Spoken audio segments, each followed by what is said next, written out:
हर खबर पर होगी आपकी पकड़। डाउनलोड कीजिए एबीपी लाइव ऐप।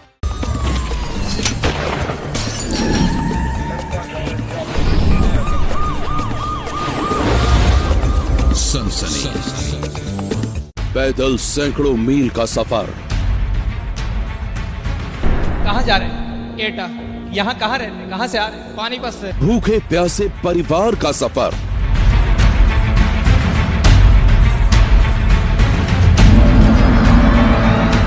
खाने के लिए एक भी पैसा नहीं है हमारे पास। हाँ, अभी छोटे बच्चे देखिए, बच्चा सो रहा है, नींदासा सा हुआ है एकदम, उसकी आंखों में नींद चढ़ी है, सो भी रहा है।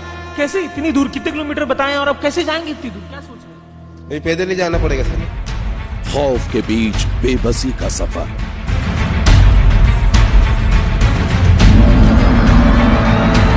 मालिक ने घर से निकाल दिया, मतलब कारखाने में काम भी नहीं करने दे रहे। क्या करेंगे यहाँ पे? खाने आने को सामान नहीं है कुछ, क्या खाएं क्या नहीं खाएं। 2 दिन हो गए खाना नहीं बनाया है ही नहीं है कुछ। कहाँ बनाएंगे खाना आना? पैदल चल के आ रहे हैं। फिर कोरोना से खतरनाक भूख का सफर। एबीपी न्यूज के कैमरे में कोरोना का अग्निपथ। इस समय देश कोरोना के खौफ में है।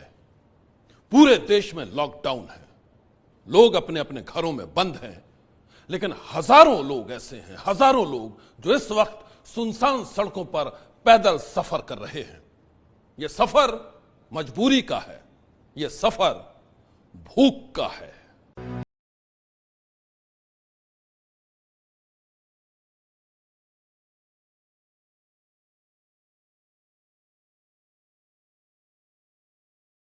कहाँ जा रहे हैं? एटा। यहाँ कहाँ रहते हैं? कहाँ से आ रहे हैं? पानीपत से। ये कोरोना वायरस से भी खतरनाक चुनौती है, जिसने हजारों लोगों को सड़क पर ला दिया है।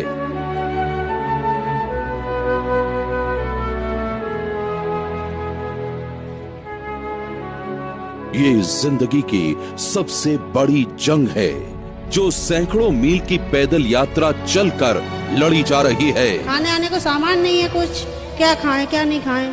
2 दिन हो गए खाना नहीं बनाया है ही नहीं है कुछ। कहाँ बनाएंगे खाना आना? पैदल चल के आ रहे हैं। फिर कोई परिवार के साथ है, कोई नाते रिश्तेदार और दोस्तों के साथ। सब रोटी रोजगार की तलाश में अपने सपने लेकर शहर आए थे। आज वो सब काफिले में अपने गांव की तरफ लौट रहे हैं, वो भी पैदल। क्या नाम है बेटा आपका? वर्षा। वर्षा। वर्षा, आज तो वर्षा भी हो रही है, बारिश में भीगते हुए ठंड लग रही है क्या? इतनी देर से पैदल चल रही हो, थक गई क्या? ये नहीं जानते सैकड़ों मील का ये सफर कैसे पूरा होगा। इन्हें नहीं मालूम है सफर के रास्ते में क्या होगा।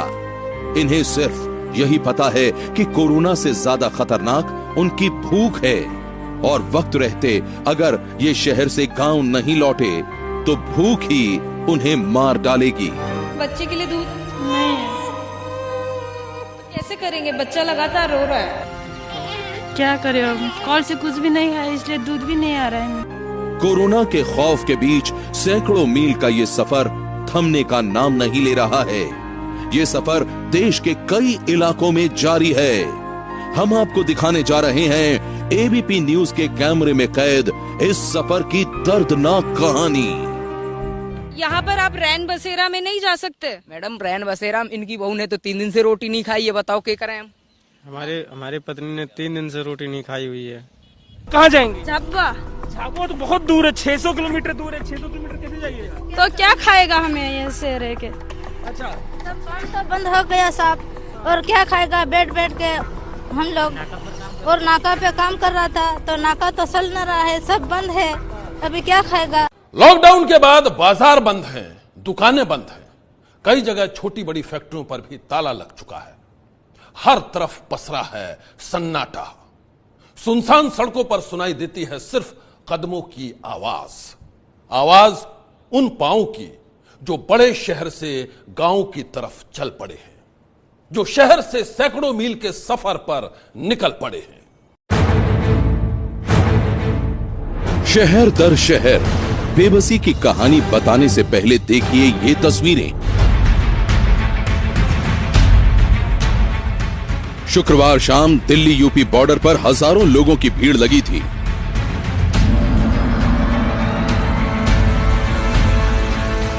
ये भीड़ दिल्ली एनसीआर में काम करने वाले मजदूरों की थी। इनमें से किसी को यूपी के किसी गांव में जाना था तो कोई बिहार जाने वाला था, लेकिन सवारी न मिलने पर ये सब के सब पैदल ही सैकड़ों किलोमीटर दूर अपने गांव के लिए निकल पड़े। बहराइच तो 125 किलोमीटर है, कब पहुंचेंगे, कैसे पहुंचेंगे? अब स्टॉप करते करते जाएंगे। 6 दिन हो गया। 6 दिन हो गया, गाड़ी नहीं मिल रही, कोई काम नहीं। जरा इस तस्वीर को आप देखिए, कैसे इन बच्चों को लेकर के। ऐसे वक्त में जब हर जगह लोग कोरोना वायरस के खौफ में हैं, वहीं दिल्ली मुंबई जैसे बड़े शहरों में काम करने वाले हजारों मजदूर कामगार अपने घर की तरफ निकल पड़े हैं। उन्हें कोरोना से ज्यादा रोजी रोजगार छिनने के बाद की जिंदगी का डर सता रहा है और इस डर से वो पैदल ही अपने घर की तरफ निकल पड़े हैं। इनसे मिलिए, ये राजकुमार हैं, दिहाड़ी मजदूर हैं, मतलब रोज कमाते हैं तभी रोज खाते हैं, लेकिन देश बंद हुआ तो इनका खाना भी बंद हो गया और अब ये दिल्ली से 150 किलोमीटर दूर बुलंदशहर अपने घर पैदल ही जा रहे हैं। मैं बुलंदशहर डिस्ट्रिक्ट बुलंदशहर में रसूलपुर बुलंद जा रहा हूँ, मेरा गांव है। यहाँ से पैदल ही निकल पड़े? हाँ सर, पैदल ही जा रहा हूँ। क्यों ऐसा, क्यों आप लोग पैदल क्यों जा रहे हैं? सर कोई सुविधा ही नहीं है इसलिए जा रहे हैं। लेकिन जब सरकार ने कहा है कि जो जहाँ है वहीं रहो, क्या रहने की कोई जगह नहीं है आपके? जी सर, पटरी पे सोते हैं जी सर, मजबूरी है, ये बादलों में कहाँ पड़े रहे हैं सर। जी सर क्या करें। सरकार कह रही है कि खाने का इंतजाम किया गया है, राशन दिया जाएगा। कोई चीज नहीं मिली है जी सर, हमारे लिए कोई चीज नहीं मिली है। 4 दिन हो गए, तुम पैसे पानी लेके पिया है हमने जी सर। ये नौजवान भी इसी भीड़ का हिस्सा है जिन्हें दिल्ली से 200 किलोमीटर दूर बदायूं का सफर पैदल ही तय करना है। कहाँ जा रहे हो? बदायूं। बदायूं जाओगे? यहाँ से कितना किलोमीटर पड़ता है? 200 किलोमीटर। 200 किलोमीटर पैदल चल के जाओगे? कब चलना शुरू किया था? सुबह 10 बजे। सुबह 10 बजे चलना शुरू किया था। तो अभी यहाँ से कितना टाइम लगेगा बदायूं जाने में? परसों तक पहुँच पाएंगे सर, पैदल तो परसों पहुँच पाएंगे सर। लॉकडाउन से इन नौजवानों की मुसीबत भी बढ़ गई है। ये नौजवान दिल्ली में पीओपी का काम करके गुजारा करते थे, लेकिन अब कुछ नहीं बचा, इसलिए 820 किलोमीटर दूर आजमगढ़ के लिए पैदल ही निकल लिए हैं। आप लोग कहाँ जा रहे हैं? आजमगढ़ जाएंगे। आजमगढ़। आजमगढ़ जाएंगे। यहाँ दिल्ली में कहाँ रहते हैं? यहाँ वैशाली में रहते हैं। वैशाली में रहते हैं, गाजियाबाद में? हाँ। क्या काम करते हैं? पीओपी का काम करते हैं। लेकिन जब सरकार कह रही है कि आप वहीं रुकिए, जहाँ हैं वहीं रुकिए, इधर उधर बाहर मत निकलिए, तो फिर क्यों जा रहे हैं? क्योंकि हमारे पास पैसे नहीं है ना, खाने पीने के सामान नहीं है, क्या करेंगे आदमी, भूखे थोड़ी ना रहेगा यहाँ पे। बोझा उठाए ये परिवार कल पानीपत से चला था और आज दिल्ली पहुंचा है। साथ में खाना नहीं है, बच्चे भूखे हैं, लेकिन चुनौती दिल्ली से 350 किलोमीटर दूर मैनपुरी तक पैदल पहुंचने की है। कहाँ से आ रहे हैं? पानीपत से। आप पानीपत से आ रहे हैं? ये पूरा परिवार आपका है? पूरा परिवार आ रहा है पानीपत से। तो इस समय बारिश का मौसम है, पत्नी है, छोटी बच्ची है। अब घर तो जाना ही है, कैसे भी जाऊं, घर तो जाना, जब रोड नहीं चल रहा है तो क्या करूंगा फिर। खाने आने को सामान नहीं है कुछ, क्या खाएं क्या नहीं खाएं। 2 दिन हो गए खाना नहीं बनाया है। इतनी देर से पैदल चल रही हो, थक गई क्या? हाँ। दिल्ली से सबसे ज्यादा यूपी के मजदूर पलायन कर रहे हैं। आनंद विहार बस स्टैंड के करीब हमें ऐसा ही एक ग्रुप मिला। तो ये सारे आप देख रहे हैं कि एक लंबी कतार है, यहाँ करीब 100 से 150 लड़कों की लंबी कतार है, जो सारे के सारे लोग ये निकले हैं। कोई सीलमपुर में रह रहा है, कोई पूर्वी दिल्ली के अन्य इलाकों में रह रहा है, कोई लक्ष्मी नगर में रह रहा है और ये अलग अलग क्षेत्रों में काम करते हैं। कोई सिलाई का काम करता है, कोई पल्लेदारी का काम करता है, कोई रिक्शा चलाने का काम करता है। ये नौजवान दिल्ली में सिलाई कढ़ाई का काम करता था, लेकिन मजबूरी में इसे भी पैदल ही घर जाना पड़ रहा है। आप लोग कहाँ जा रहे हैं? शाहजहांपुर जाना है। शाहजहांपुर जाना है, लेकिन सारी गाड़ियाँ और ट्रेन वगैरह तो सब बंद है। नहीं, ऐसा सुनने में आया है कि शाहजहांपुर के लिए गाड़ियाँ, बसें जो है चालू की गई हैं, तो उसी बेस पे हम लोग जा रहे हैं वहाँ। अगर नहीं मिलती हैं फिर पैदल ही निकलेंगे। सरकार ने तो मना किया कि नहीं जाना। मना के तो जी सर, हम लोग वहाँ पे भूखे पड़े हुए हैं, अभी तक खाना नहीं मिल रहा है, 2 दिन हो चुके हैं।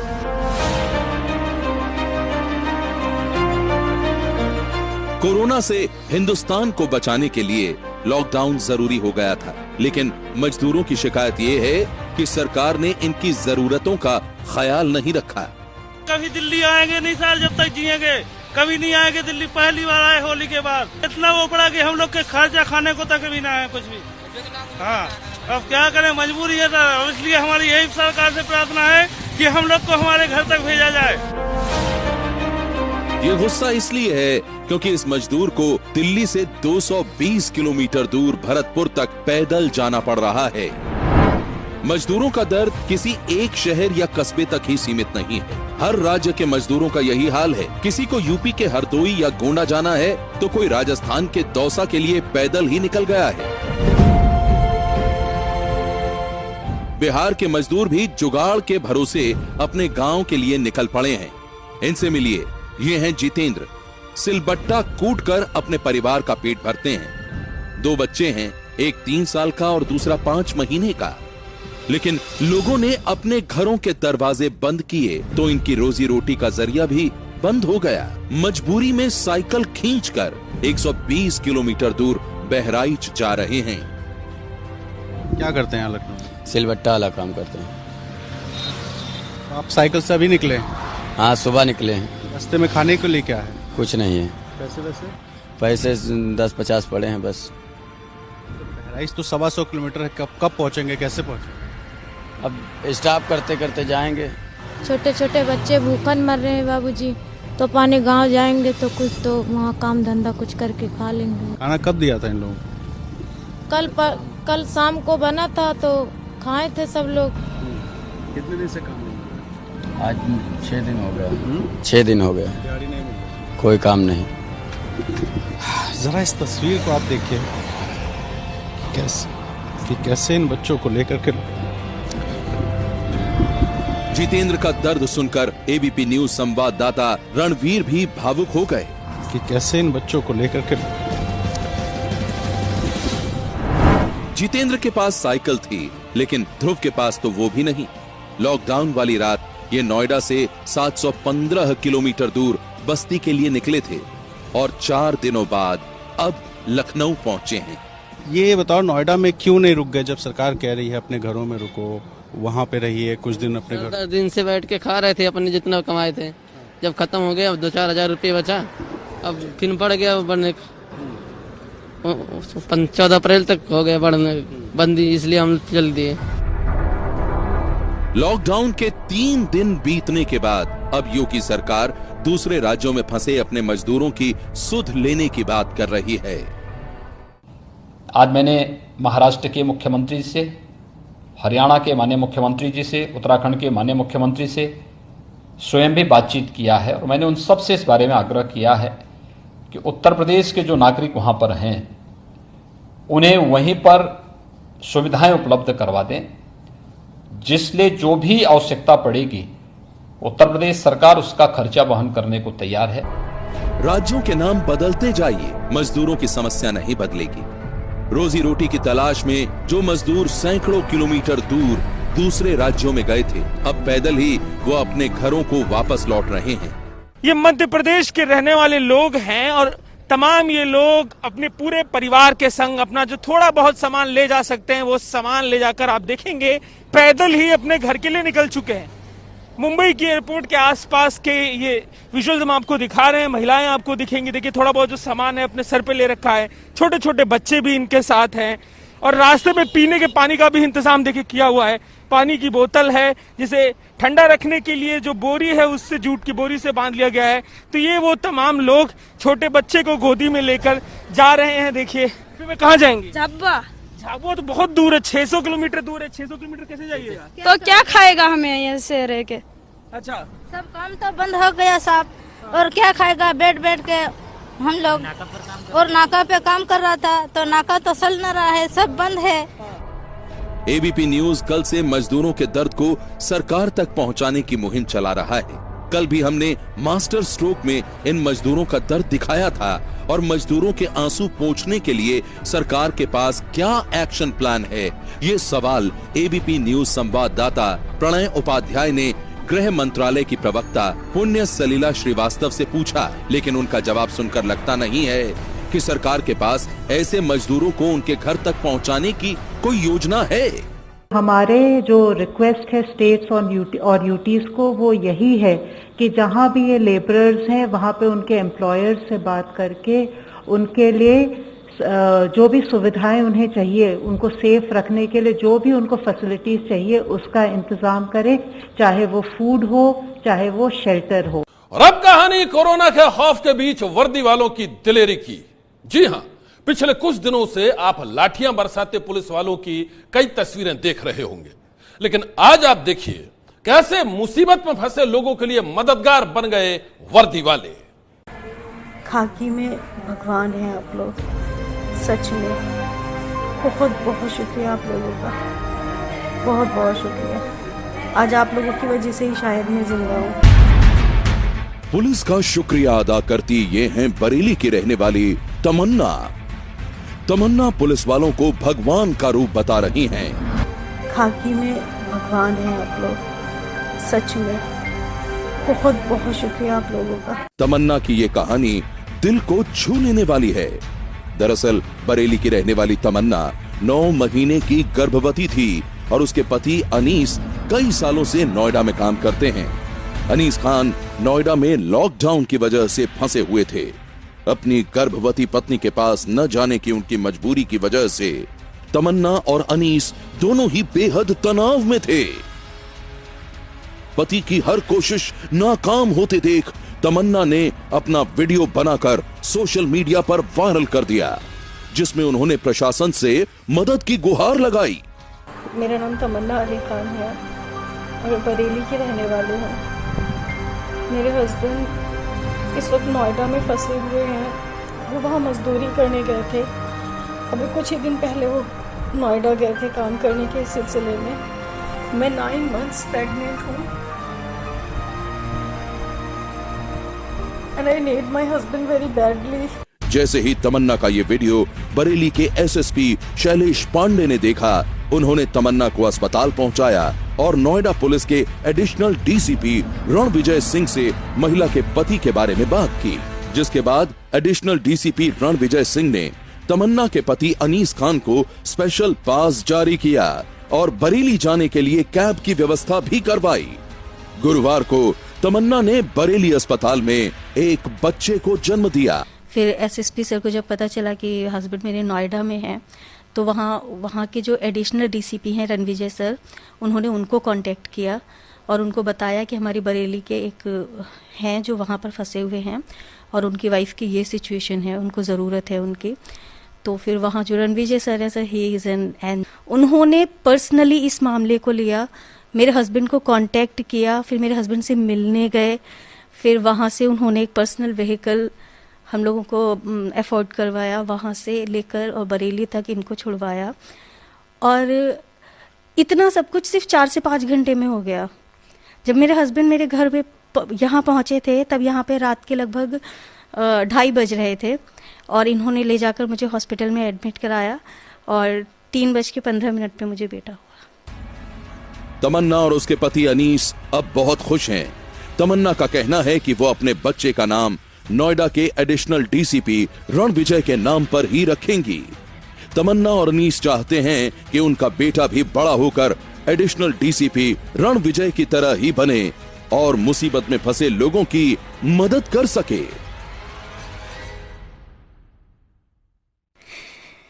हाँ सर, रणविजय सर की वजह से तो पॉसिबल हुआ इसका यहाँ तक आना। इतना सब कुछ उन्होंने किया। चैम्प है ये मेरा, मैंने इसको मैंने रणविजय सर को भी बोला था कि सर जूनियर रणविजय आए हैं। मेरी पूरी कोशिश रहेगी कि मैं अपने बच्चे को बड़ा होकर पुलिस प्रशासन में ही भेजूं, ताकि जिस तरह से पुलिस वालों की मदद से ये इस दुनिया में आ पाया है, ये भी अपनी सर्विसेज बाकी पब्लिक को दे सके। और अगर पॉसिबल हुआ तो मैं रणविजय सर की तरह इसे एडिशनल डीसीपी ही बनाना चाहूंगी। कोरोना को रोकने के लिए लॉकडाउन जारी है।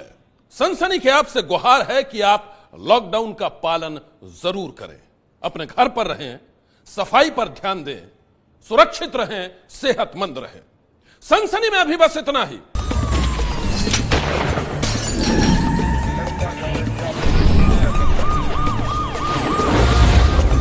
सनसनी। मैं शेखर कपूर लेके आ रहा हूं प्रधानमंत्री सीरीज 2 शनिवार रात 10 बजे।